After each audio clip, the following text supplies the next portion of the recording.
ازيكم؟ يا رب تكونوا بخير، بكل حب، بكل فرح، بكل امل، بكل سعادة، بكل حاجة حلوة.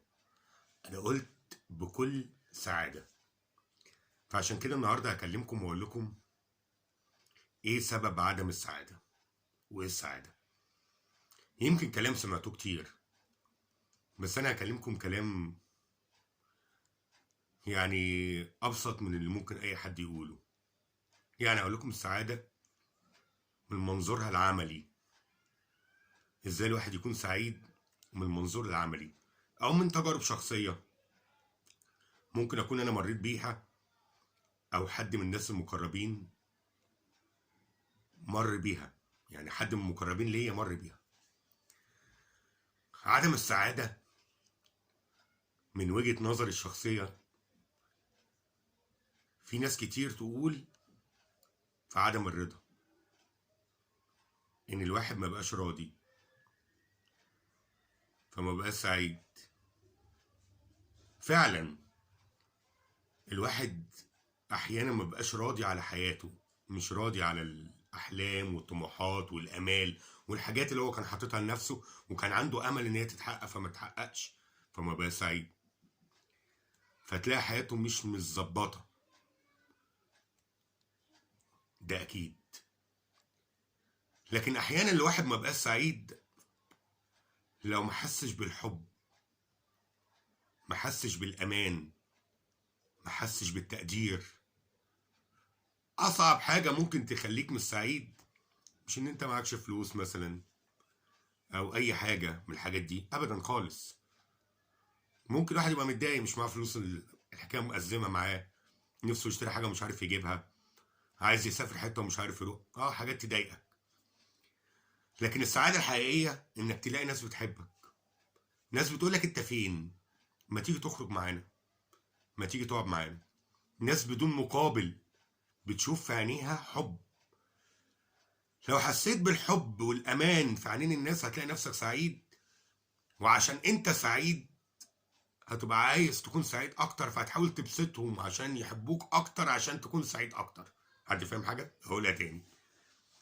لما انت تلاقي الناس كلها بتحبك وبتخاف عليك وبتقدرك وبتشوف سعاده في عينيهم لما يشوفوك لانهم بيحبوك، سعادتهم دي هتتنقل لك انت. فانت هتكون سعيد ان هم بيحبوك وبيقدروك وعايزينك تخرج معاهم وعايزينك تكون معاهم وعايزينك دايما تكون في وسطيهم.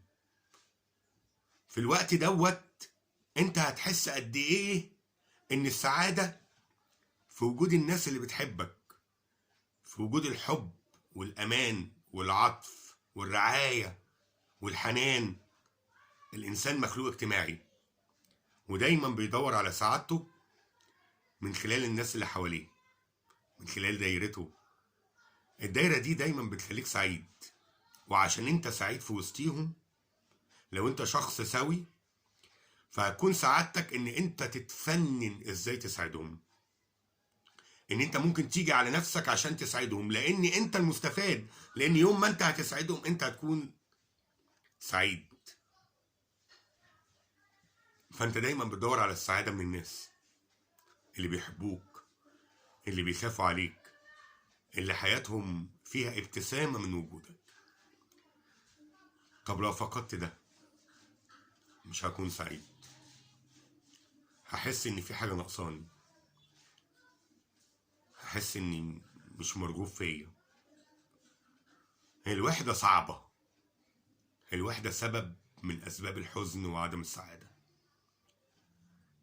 سيبك من الكلام اللي يقولك صاحب نفسك تعيش سلطان والتكاتك، مع احترام كل تكاتك، لكن دي حكم ناس وصلت للملل، ناس ما لقيتش الحب، ناس ما لقيتش الرعاية، ناس ما لقيتش الدفء، فعشان كده بيصاحبوا نفسهم. السعادة دايما ان انت تكون راضي، راضي باللي انت فيه. كلمة السعادة في الرضا. والسعادة برضو اللي انت دايما بتدور عليها في حب الناس اللي حواليك، في حب اهلك، صحابك، معارفك، قرايبك. السعادة دايما موجودة في اللي حواليك، دور عليها هتلاقيها. لو لقيت حد بيحبك يا بختك، خليك سعيد معاه، افرح بيه. بس نصيحة مني، ما تضيعش وقتك كله، ما تضيعش مجهودك كله في الدايرة دي. لازم تبص لنفسك برضو، لان ممكن مع الوقت الناس دي تتغير، فما تبقاش انت سبب سعادتهم، فتلاقي نفسك ما بقتش سعيد.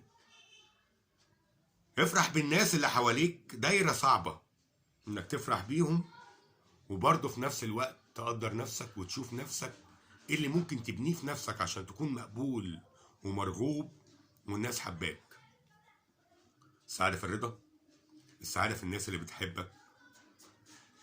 اخر حاجة هقولها في السعادة، السعادة في اسعاد الناس، ويمكن قلتها في سياق الكلام لكن انا هقولها تفصيلها شوية. لو انت فرحت الناس، في شخصيات كده لو انت فرحت الناس بتكون فرحان. يقولك ان من وظيفة الفنان اسعاد الاخرين. يعني لما تيجي تقول لحد، تقول له انت شغال ايه، يقولك انا فنان، فقول له يعني انت بتفرح الناس؟ وظيفتك هي اسعاد الاخرين، فلما تبسط الناس انت تكون فرحان.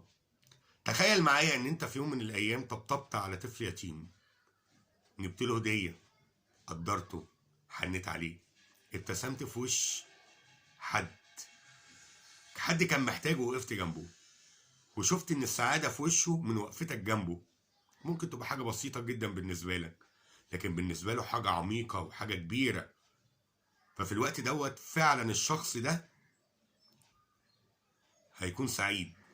والسعاده عدوى، مجرد ما انت اديته السعاده انت هتجيلك السعاده. انا قلت لك السعاده في 3 حاجات. السعاده في الرضا، ان انت تبقى راضي في اللي انت فيه وحاول تطور منه. السعاده في حب الناس اللي حواليك، والسعاده في اسعاد الناس.